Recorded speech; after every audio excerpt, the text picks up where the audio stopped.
Desde o início lá que tu falou que ao longo do tempo foram se provando que algumas coisas eram verdade, tipo o uso de corticoides, né?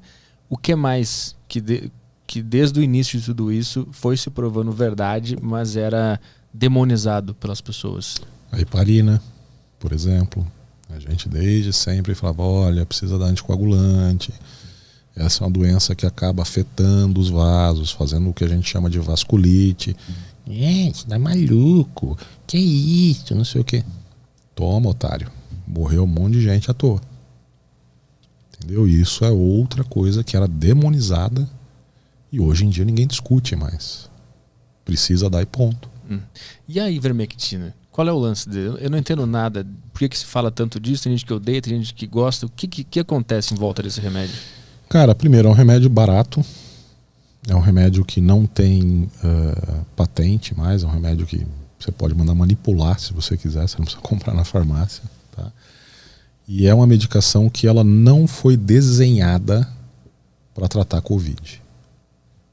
Então as pessoas falam, vai tomar remédio de piolho para tratar Covid. Pô, que legal, vai ficar sem Covid e sem piolho também. Olha que maravilha. Só que o que as pessoas não enxergam é que grande parte das medicações usadas em medicina não foi desenhada para aquele objetivo primário. Quer um exemplo? Vamos lá. Espironolactona, remédio para tratar pressão alta. A mulherada usa para queda de cabelo. Finasterida, os homens usam para queda de cabelo. Foi desenvolvido para câncer de próstata.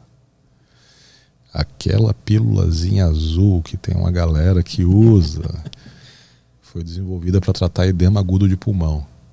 E eu poderia ficar aqui o dia inteiro dando exemplos e exemplos e exemplos. Aspirina foi desenvolvida para tratar o quê? Dor e febre. É usado para prevenção de infarto. E aí? A gente não pode, então, reposicionar uma droga, ou seja, utilizá-la para um fim diferente do qual ela foi desenvolvida para? Pode. Só que, surpresa, isso não dá lucro. Qual é o conflito entre as ideias de que não é para usar e de que é para usar? O que os arautos da ciência, entre aspas, dizem é que não existem estudos duplos cegos, randomizados, controlados por placebo, que é o tipo ideal de estudo, né? Comprovando que a ivermectina, por exemplo, teria algum benefício. Tá? Isso é uma falácia, isso é uma besteira. Por quê? Primeiro, não é em toda intervenção em medicina que você pode fazer um estudo duplo cego, randomizado, controlado, eu já vou te provar isso. Segundo, menos de 15% dos medicamentos propostos como protocolo da Associação Americana de Cardiologia tem esse tipo de estudo. Então por que estão exigindo só da ivermectina? Esse tipo de estudo é um tipo de estudo que ele não pode ser feito em muitas coisas. O que significa isso? Estudo duplo cego. O que é um estudo duplo cego? É que aquele nem o paciente sabe o que ele está tomando de medicação, ou se a vacina que está sendo aplicada é vacina mesmo ou se é placebo. E nem o médico sabe o que ele está fazendo, se ele está dando para o paciente remédio ou placebo. Para que isso? Para tirar uma observação viciada. Se o médico sabe que está dando remédio, ele podia pensar, tá vendo, eu dei remédio, por isso que está melhorando. Quando na verdade o cara podia melhorar por conta própria. E a mesma coisa em relação ao paciente. Tá vendo? Só estou melhorando porque eu tomei remédio. Então, cegar o estudo duplamente, ele retira, em tese, esse viés. Tá?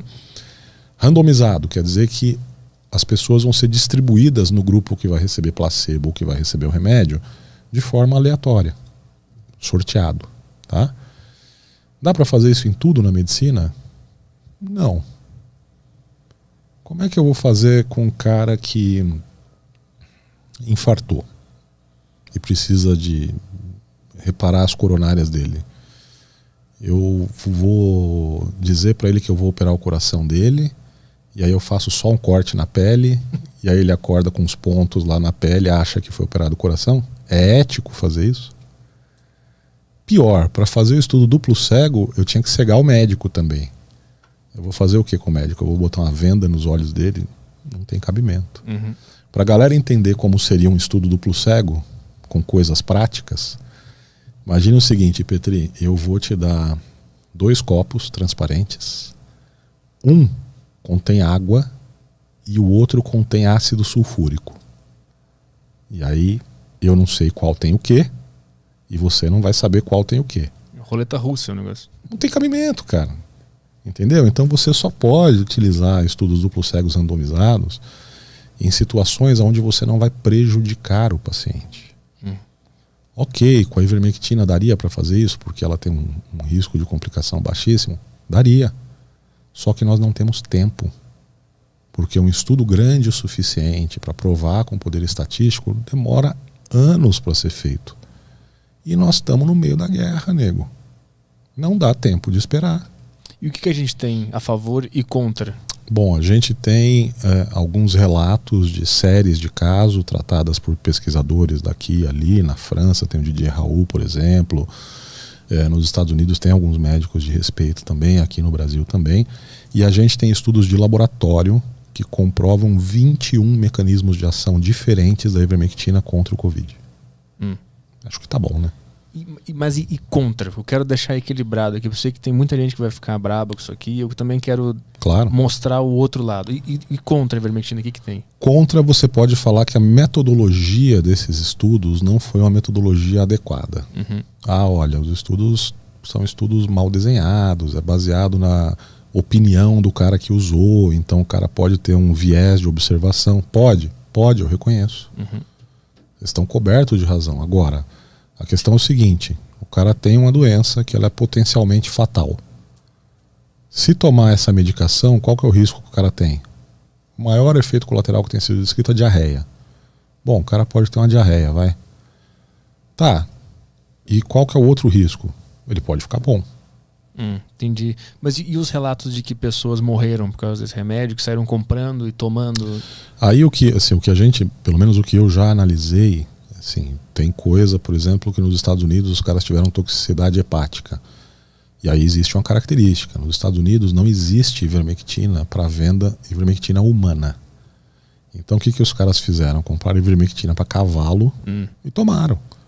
Só que a concentração da ivermectina para cavalo é muito alta. Então, se você não tomar uma diluição apropriada, você acaba fazendo uma superdosagem.